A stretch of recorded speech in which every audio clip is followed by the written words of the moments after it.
Assalamualaikum warahmatullahi wabarakatuh. Kami dari kelompok 3 yang beranggotakan Catherine Randiwan, Iqbal Rifki, Muhammad Lutfi Ardi, Muhammad Syarif, dan Natasha Gabrila yang ingin menjelaskan analisis kebijakan bailout Bank Senturi. Selanjutnya akan dibahas oleh rekan saya yaitu Muhammad Syarif. Baik, terima kasih Catherine. Yang pertama ada resume dari jurnal acuan yang kita pakai. Berjudul Kebijakan Bailout Senturi, Diskresi atau Kriminalisasi Kebijakan. Dibuat pada tahun 2016, ditulis oleh Lili Evelina Sitorus. Jurnal ini membahas kebijakan bailout Senturi yang merupakan diskresi pemerintah. Namun, ketika terjadi penolakan di DPR, kebijakan ini menjadi permasalahan yang sampai saat ini belum juga memuaskan para pihak.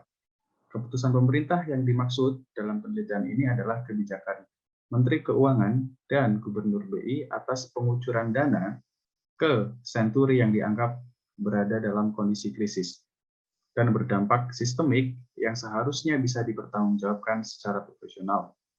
Penelitian ini juga diharapkan dapat memberikan jawaban atas permasalahan yang secara nyata terungkap dalam persidangan kasus tindak pidana korupsi yang melibatkan mantan ketua KSSK yang menyatakan bahwa adanya keinginan untuk mencabut keputusan KSSK ketika dampak krisis sudah mulai melemah.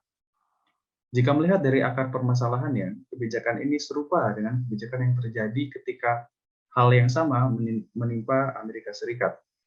Hal ini tidak bisa dihindari karena ketika krisis terjadi, Indonesia masih bergantung kepada IMF. Model penyelesaian yang kemudian dikenal dengan istilah bailout sesungguhnya bukan hal baru dalam wacana keilmuan. Dalam buku putih yang dikeluarkan oleh Kementerian Keuangan, terlihat bahwa pemerintah sangat berhati-hati dalam usahanya mengatasi krisis pada tahun 2008 agar tidak mengalami hal yang sama ketika seperti menghadapi krisis pada tahun 1999. Sri Mulyani menyatakan hal ini sangat didengar kesaksiannya dalam persidangan kasus dugaan korupsi Bank Senturi dengan terdakwa mantan Deputi Gubernur Bank Indonesia Budi Mulya. Konsepsi teori. Ekonomi neoklasik adalah istilah yang digunakan untuk mendefinisikan beberapa aliran pemikiran ilmu ekonomi yang mencoba menjabarkan pembentukan harga, produksi, dan distribusi pendapatan melalui mekanisme penawaran dan permintaan pada suatu pasar. Asumsi maksimalisasi utilitas mendekatkan teori ini pada aliran ekonomi marginalis yang lahir pada abad ke-19. Tiga penggagas utama mazhab ini adalah Leon Walras, Karl Menger, dan William Stanley Jevons. Bailout atau dana talangan adalah penyelamatan finansial dari peminjam yang kesulitan. Dalam kasus ini, Bank Senturi dan yang menalangi adalah pemerintah melalui BI. Peminjam mungkin adalah sebuah perusahaan atau bahkan sebuah negara. Bantuan bertujuan untuk mencegah kebangkrutan, likuidasi, atau keruntuhan, dan sering disertai dengan pengawasan dan regulasi pemerintah yang lebih besar. Dana dapat berasal dari pemerintah atau lembaga lain. Kebijakan bailout Senturi merupakan diskresi pemerintah di bawah Menteri Keuangan dalam mengatasi gejolak perekonomian saat itu. Menurut Eko Prasojo, dasar hukum pemberian diskresi tersebut yang seharusnya ditelaah secara detail kepada Menku dan Gubernur BI, khususnya mengenai keberadaan KSSK sesuai Perpu nomor 4 2008 tentang CPSK. Selanjutnya akan dijelaskan oleh rekan saya. Itu silakan. Selanjutnya itu analisis kasus. Kebijakan bailout Senturi merupakan diskresi pemerintah. Namun ketika terjadi penolakan di DPR, kebijakan ini menjadi permasalahan yang sampai saat ini belum juga memuaskan para pihak.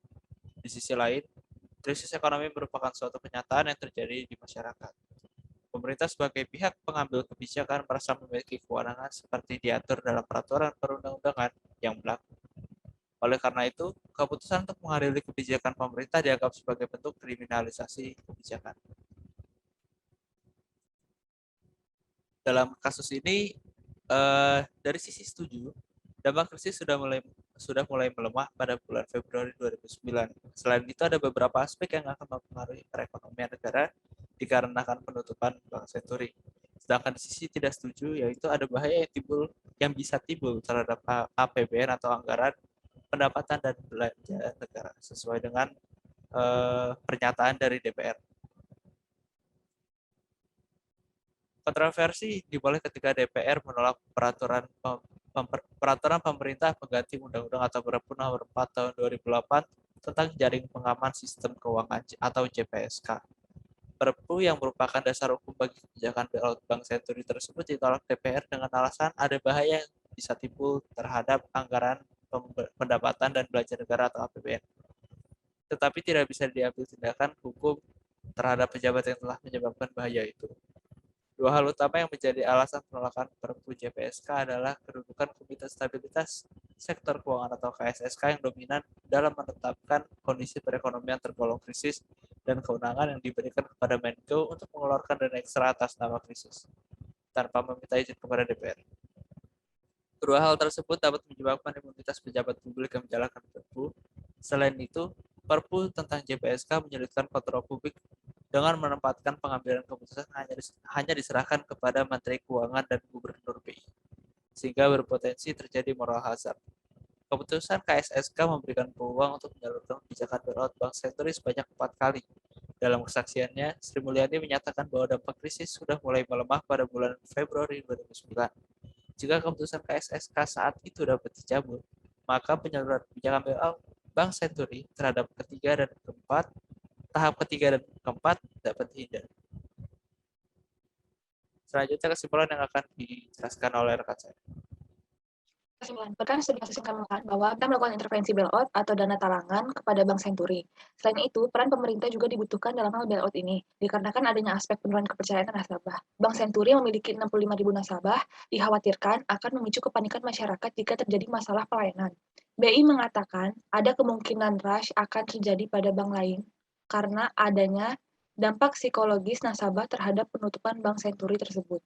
Selain itu, BI menyatakan penutupan Bank Senturi akan berdampak terhadap pasar keuangan karena keadaan perekonomian sedang labil, di mana surat utang negara naik dan kredit default swap naik. Dan juga BI menyatakan penutupan Bank Senturi juga berdampak terhadap sistem pembayaran yang terancam. Hal ini juga berdampak pada ancaman sistem pembayaran lainnya. Situasi saat ini akan menyebabkan 65.000 nasabah Bank Senturi menghadapi kesulitan pembayaran.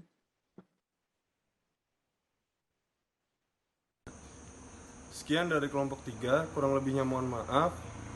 Terima kasih. Wassalamualaikum warahmatullahi wabarakatuh.